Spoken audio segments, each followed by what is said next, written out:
Hello, my name is Hannah and I am one of the Numa Kids team. We're so glad you can join us this week.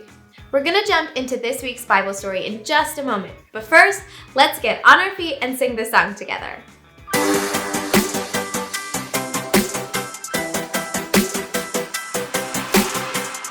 Before the day I took a breath, you had a plan for my every step. You promised to always be by my side. I believe that you are the way, you are the truth, you are the light, so I sing this to you. You keep your promises every day. I will believe in everything that you say. Yeah, in the dark I know you're making a way. Jesus, I will trust you. You're always good at everything that you do, and I know everything that you say is true. And every moment you are leading me through. Jesus, I will trust you.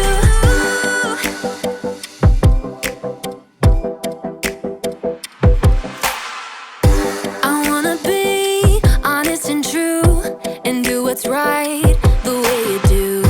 You're teaching me to take a stand and live for you, 'cause I believe that you are the way, you are the truth, you are the light, so I sing this to you. You keep your promises every day. I will believe in everything that you say. Yeah, in the dark I know you're making a way. Jesus, I will trust you. You're always good at everything that you do, and I know everything that you say is true. And every moment you are leading me through. Jesus, I will trust you. Even in the moments I feel alone, I know I can trust that you're working and holding my world in your hands. Even in the moments I feel alone, I know I can trust that you're working and holding my world in your hands. You are the way, you are the truth, you are the life, so I sing this to you. You keep your promises every day. I will believe in everything that you say. Yeah, in the dark I know you're making a way. Jesus, I will trust you. You're always good at everything that you do, and I know everything that you say is true. And every moment you are leading me through. Jesus, I will trust you.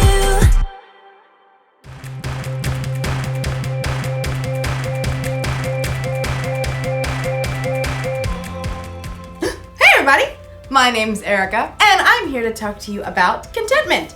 Contentment is learning to be okay with what you have. And I mean, whatever you have. Let's take bicycles for instance.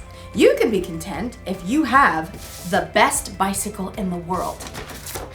Like this one. This is top of the line. You could climb a mountain with this bike, and if you get tired of pedaling, it's got a motor that kicks in that helps you keep moving. Or maybe you have a bike like this. You can be content with an old used bike that's been around the block a few times. It may not shine like a brand new bike, but it gets the job done. But here's something that will really surprise you. That's right. You can be content with having no bike at all. It's true! Not everyone in the world has a bike, and lots of those people are quite content without one. In fact, you can be content even if all you have is a box of bike parts. I mean, there's so many uses for a box of bike parts, right? I'm big and you're small. Hey, big guy, are you gearing up for a fight?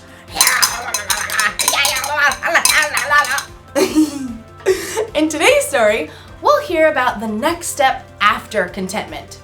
I think you'll get a real kick out of this story. This is a kickstand. So many uses. Man, all right, I'll see you next time. The Bible It's 66 books of history, stories, letters, and poetry that fit together to form God's one big story. The epic adventure of how He created us and loves us so much that He made a way to rescue us. As we travel through the Bible, from Genesis to Revelation, we discover people who met God and found their lives changed forever. Now, for an amazing story, inspired by the book of 2 Corinthians, chapter 8, verses 1 through 5. As Sarah entered the cafeteria, bagged lunch in hand, Grace waved her over. Hey, Sarah, we figured out the service project thing. Sarah slid into the seat beside Grace, across from Cassie and Rochelle. All three of them sported expensive salon haircuts and manicures. Sarah tried to smooth down her own frizzy hair. She was glad that St. Joseph's School requires uniforms, because at least her clothes looked like what everyone else was wearing. Oh, right, the project for social studies? Miss Moss had required that individual groups find a service project to do during the holiday season. I looked through Miss Moss's list. This one's perfect. Grace showed her tablet screen to Sarah. Helping a refugee family? That's a great idea. Yeah, we can just buy them stuff from this list and send it to their new home. Where is the... Sarah looked at the table again, trying to decipher the name on the page. Where is the KMB family living? Somewhere over on the east side, like Grove or someplace with those rundown houses. Sarah swallowed hard.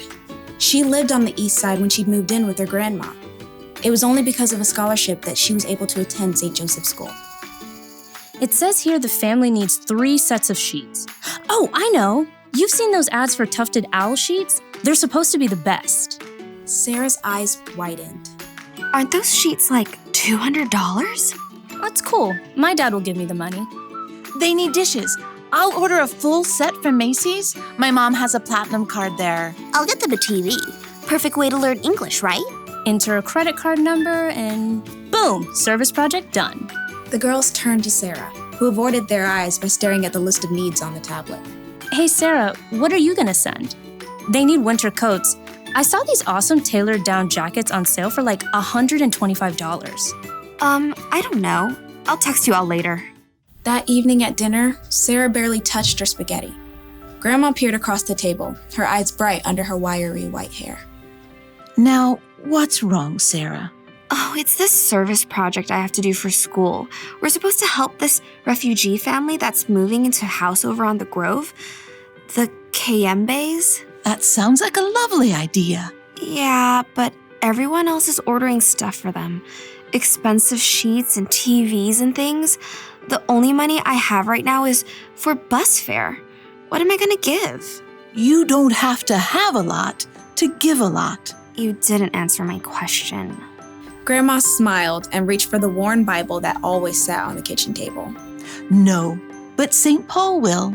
Sarah knew that once Grandma got a scripture passage stuck in her mind, there was no stopping her from reading it. Okay, fine. I'm listening. Let's see. It's right here in 2 Corinthians. Paul was writing to a group of churches. We want you to know about the grace that God has given to the churches in Macedonia. They have suffered a great deal, but in their suffering, their joy was more than full. Even though they were very poor, they gave very freely.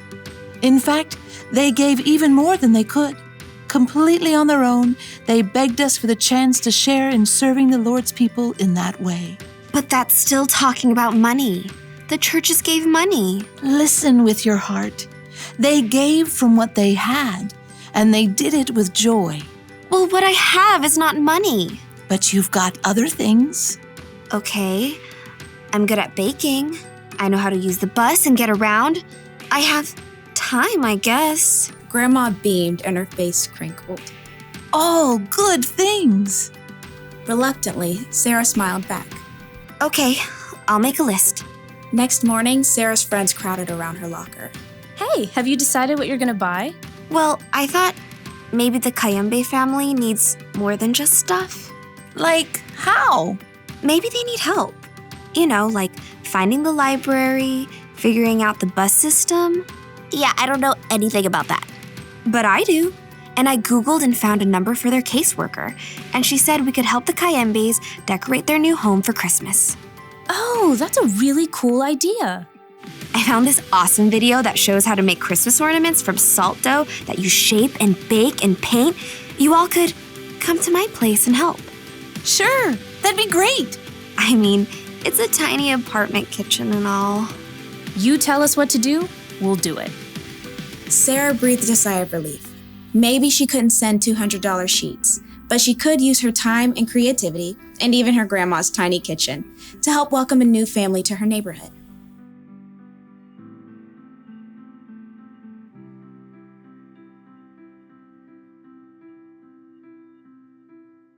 The people in the Macedonian churches didn't have a lot, and yet somehow they were okay with that. They were content. And it was that contentment that made them want to share their time, talents, and resources with others.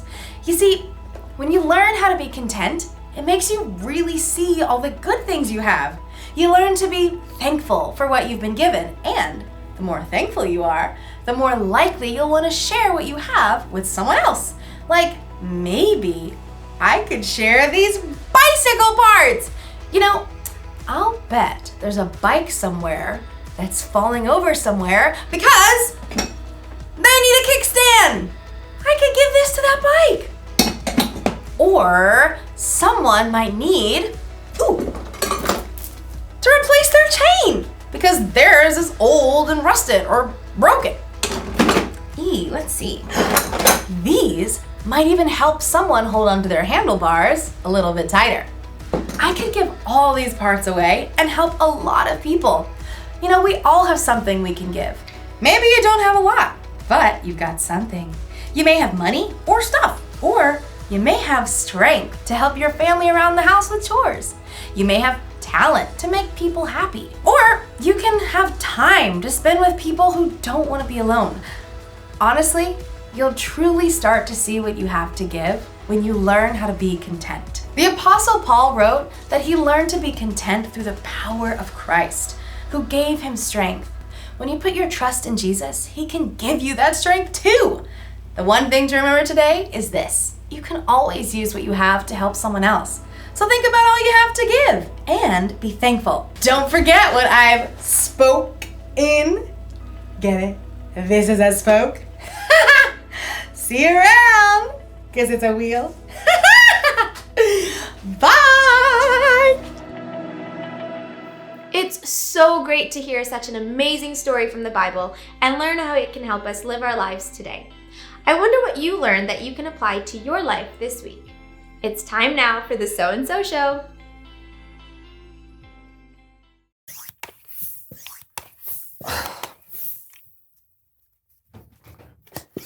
Come on.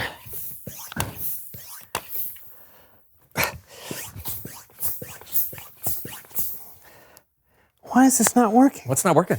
I'm trying to pump up this flat tire, but the pump is not working. Let me take a look. Okay. All right. Yeah. Go ahead, try it. Pump it a bit. Okay. Yeah, it's not working. Oh! You know what? Maybe you'd have to flip down this little doohickey right here. Oh. Yeah. Try it now. Okay. A little faster. Is it working? Keep going. Now? Yeah. I think it's working! Ah!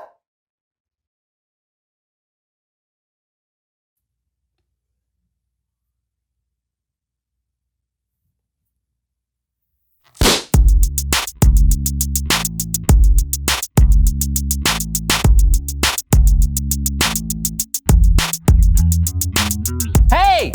Hello to each and everyone from far and wide. From high and low. I'm Brandon. I'm John, and this is the So-and-So Show. That rhymed. Yeah, we are so happy to welcome you into John's basement studio. Yes, come see my basement where I fold my laundry. Ah, it's folded. Find popcorn in the oddest places. Chewy. Find a place to cry alone after watching a sad movie. Why? Why'd you have to let the sadness overtake you, Artex? Why? Or sometimes Cry with your friends. Why didn't you fight in our text? The story is never ending. Why won't the story end?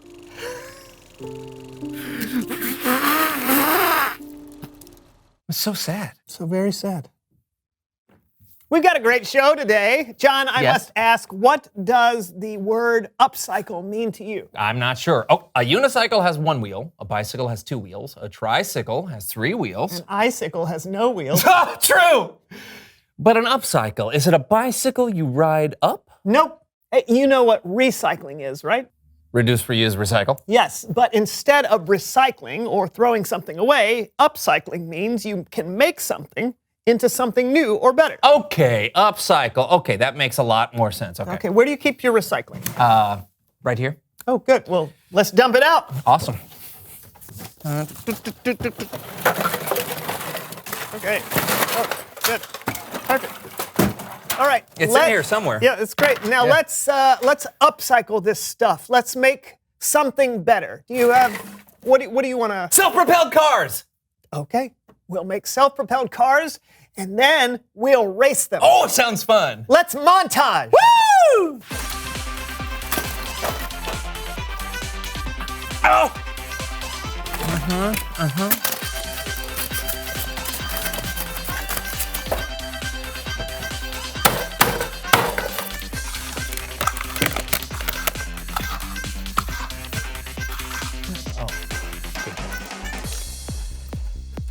Pretty good, right? Yeah. Oh, yeah. Oh, mine's got a mousetrap. Ooh, dangerous. Hey, Yeah. Don't try this at home without supervision, kids. Exactly. You ready to race? Sure. See you on the track. What? Oh. Gentlemen, start your engines. I am so confused. On your mark. Get set. Go! Whoa! Whoa! Ah! So fast! Whoa! Ow!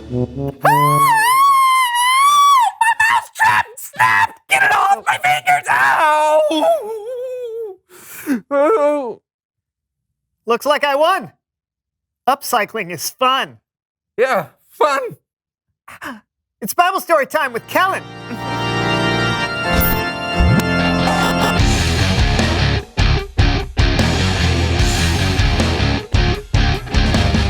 How's it going, Kellen? Not bad, gentlemen. You got a story for us today? I do indeed. Well, by all means, take it away. Yeah. Our story today comes from a letter written by the Apostle Paul to a church in Corinth, which was a city in Greece.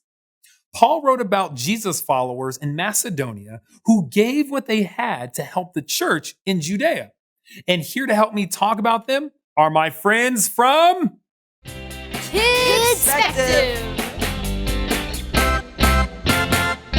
The Apostle Paul helped start churches all over the place. Hi, I'm Paul. Paul would write letters to the churches, helping to teach and encourage them as they grew. One of the things Paul wrote in his letter to the church in Corinth. I've got it from here, Kellen. Take it away. Brothers and sisters, we want you to know about the grace that God has given to the churches in Macedonia. They have suffered a great deal. Now, we don't know how the people in Macedonia had suffered. Some people think it could have been a famine. So, we got anything for dinner? All we have is some stale bread and a handful of beans. Same as last night? Yep. It may also be that the Macedonians were being treated badly because they followed Jesus. Fee, fi, fo, fum. Is that a Macedonian Christian? It's them again. Yeah, no, we can be strong. We can be strong. We have an amazing God who loves us. It's just gonna get harder for you.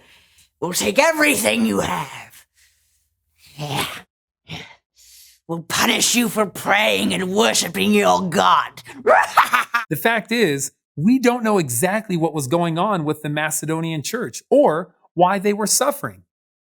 But we do know this. Paul? But in their suffering, their joy was more than full. Even though they were very poor, they gave very freely. Completely on their own, they begged us for the chance to share in serving the Lord's people in that way. They did more than we expected. They were poor and they were suffering, but somehow they had joy. And even though they didn't have much to give, somehow they gave freely. Did you hear? The church in Judea needs our help. Oh, yeah? Yeah. We gotta do something, but we don't really have much to give. Yeah. Oh, do you still have that can of nickels under your bed? I do, yes. And what about you? Do you still have that ultra rare Beanie Boo you won at the carnival? I mean, it's gotta be worth something. Yes, right. Paul? Are these worth something? What is it? Yeah, this will help a lot. Can you afford it? Yeah, our God has already given us so much. We just want to give back. Thank you. Thank you. Not bad. Definitely didn't have nickels or Beanie Boos back then, but I think you get the idea. Even though the Macedonians didn't have much, they were content with what God had given them. So content that they were willing to share what they'd been given. Now, what does that mean for us? Not all of us have a lot of money we can give, but there are other things you can give to others. I'm pretty good at piano, and sometimes my little brother has a tough time learning, so I could help him practice. There's a kid in my class at school that my friends were making fun of. I can tell them that they should stop. Sometimes my granddad likes to tell me stories, and even though they're stories I've heard before, I can still take the time to listen. We all have something to give. We may have money or stuff. We may have talent or time or strength. But like the Jesus followers in Macedonia, we should look for ways to share what God has given us. Thanks for helping tell the story, everyone. Amazing. Okay, anytime. Later, Kellen. Of course, see you later. See you later.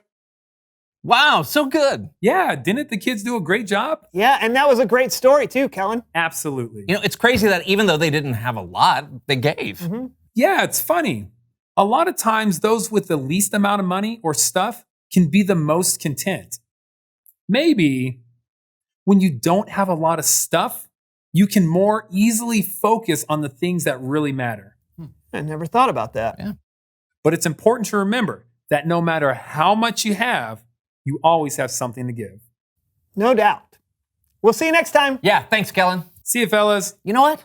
I got it. It's like upcycling. What is? Well, when we take what we have and we share it with others, it's making things better. Upcycling. Hey, good point. Yeah, it happens occasionally. Reveal the question.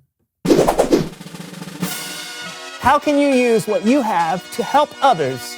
Yeah, you've already heard some ideas from Kidspective, but why don't you think up some others? And remember, it doesn't have to involve money. No, it can be time. Or your talents. Your creativity. Or your courage. Wait, we're giving them too many ideas. Oh, right. You answer the question. How can you use what you have to help others? And we'll see you next time on the So-and-So Show. See ya.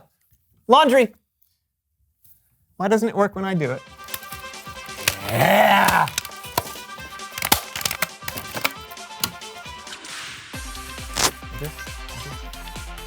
It's not on. It's not even plugged in. Oh, that's why it wasn't working.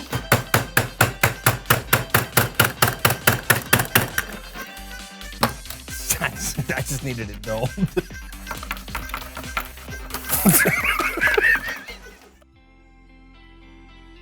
What a great question today. Why don't you ask an adult to sit down and talk about it with you? Let's take a moment to pray before we go. Dear God, thank you for being with me today and every day. Thank you for sending Jesus to save me. Thank you that you love me so much. Help me to know you more and more each day. Amen. Thanks for joining us today. It's been so great having you here with us. We'll be here next Sunday, and we'd love to see you.